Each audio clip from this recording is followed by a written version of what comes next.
want to thank you for being here today. I would like to congratulate you and the other members of the Yancey Foundation Board for achieving the goal of $50,000 the first year of our drive.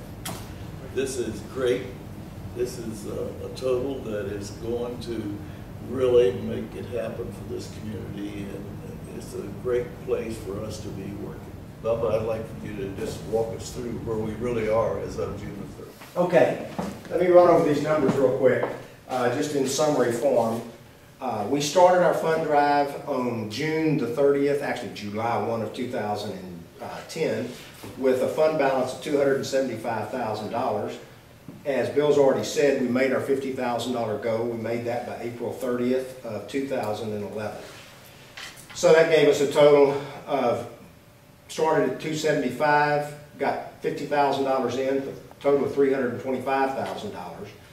We have, during the life of our organization, spent earnings equal to $91,000 in grants that we've given out.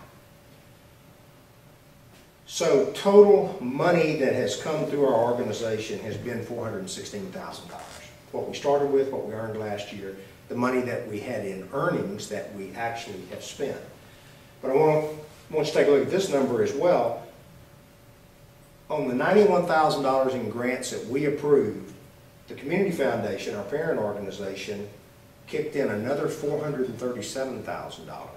So we've given out our earned income plus the money that the Community Foundation kicked in for a total of $528,000 in grants during the life of our organization. And because we're an endowed fund and we only give away our spendable income, 100% of the money that we've raised remains in our fund. So, Bill, we're starting this fund drive with a balance of $325,000. Bubba, this is really amazing to start off with $325,000 and to be able to award $528,000 and still have $325,000 in the bank is just simply fantastic. I want to congratulate you and the group, and just think what we can do when we reach a total of $1 million as a goal.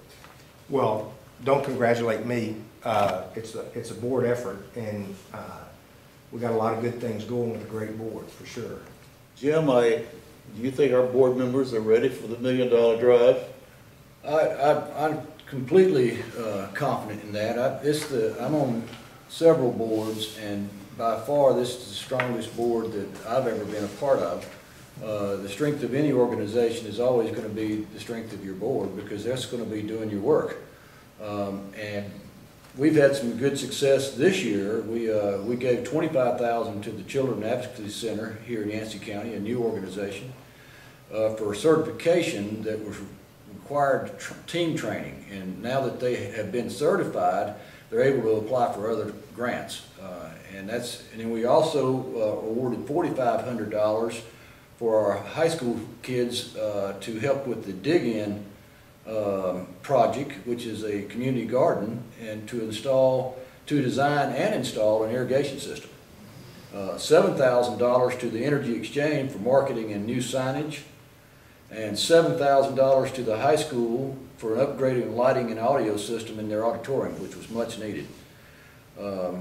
And I think our directors will be very excited to communicate these to our donors. It's good to tell them where their money's going. And most of these people will be very aware of all these programs. And we're also going to run a full-page ad in the newspaper to kick off this new campaign. I think that's a great idea. I do too. I think the newspaper ad is a terrific idea, and as soon as we can get that in the paper and we can get our letters out to our potential bond owners, I think we'll be on our way. To me, one of the most fulfilling things. I mean, you can do so little and have so much impact. Whereas if you're in Sacramento or San Francisco or something, yeah, it's just, you're just another, it's just more money that you don't even keep up with. You don't know what's happening. Here you really see it. It's almost instant gratification. Exactly, it's instant gratification. I mean, you fed 175 people. With the garden that you gave them the money to irrigate. I mean, Hal, if you would, tell us how we're going to reach this $1 million goal. Okay, well, it's going to be a challenge. You pointed out this year we raised $50,000. That was twice what we'd done in the past. By the time this campaign's over, we have to be raising $95,000. So this will be a challenge, but I'd like to go up and show you some numbers and show you how we're going to get there. Very good. What we've got planned is shown here. And as I said, we raised $50,000 this year. If we can add 10% of that amount, that is $5,000, and can add that $5,000 every year out through the last campaign there, we'll get to our goal of $1 million. So it's going to get increasingly tough. That's the reason we have to find new donors and get our donors to step up too.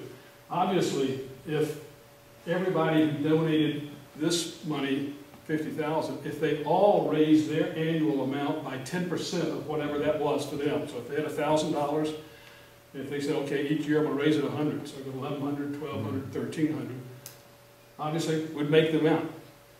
But some of the people aren't going to be able to do that, and it's inevitable that we lose people. Every charity known to man who has a list of donors loses a certain percentage of them every year. And you know, we have people moving away and whatever, so we just got to be prepared for that. And again, that's the reason our board has to get involved and stay involved in going out and speaking to the people they know that may not have supported this in the past, but if they understood what we're about and what we're doing and what the value of the investment is, they would donate. So the board's got to keep trying to help find people. The other thing we wanted to do is tap the untapped source of large businesses that operate in our community. You know, we've got chain grocery stores, we've got banks that have offices all over the place, we've got manufacturing companies, not as many as we'd like, but we do have some. So we want to go to those businesses and show them why investing in the Yancey Foundation is in their best interest. And Bubba's working on some stuff for looking at the economic impact of nonprofits and our donations to nonprofits. And Joan is working with a committee to develop materials and approaches that we can take to these businesses and carry that message to them. So, Joan, you want to speak about that? we just hosted our first meeting of this committee, and we developed a target list of companies, as Howell explained, you know, that really are doing business in Yancey County and have everything to gain by helping us help their own employees. And later on this year, we're going to develop a brochure and a tract that will go to each one of these companies. And I'm very confident, based on the committee's talent, and it's such an obvious, I guess, protocol for any company to at least consider. One of our challenges, we've developed a list of the companies that are doing business in Yancey County. And what is a little sticky is finding the appropriate person to get to at a major corporation who we can then send a new brochure to and try to solicit their support of our efforts. And so the committee is taking time to do that and get to that right person, even if we have to travel to see them and get in front of them. I'm very comfortable and confident that by year's end we'll start having this whole new approach in territory where we've not been before on a tract of success. So I feel good about it. Well, this is really a great job. This is really exciting. It looks like that we are really organized and ready to raise this $1 million. Anything that I can do to help any of the committees, just call on me. I'm always available. Thank you so much. Great.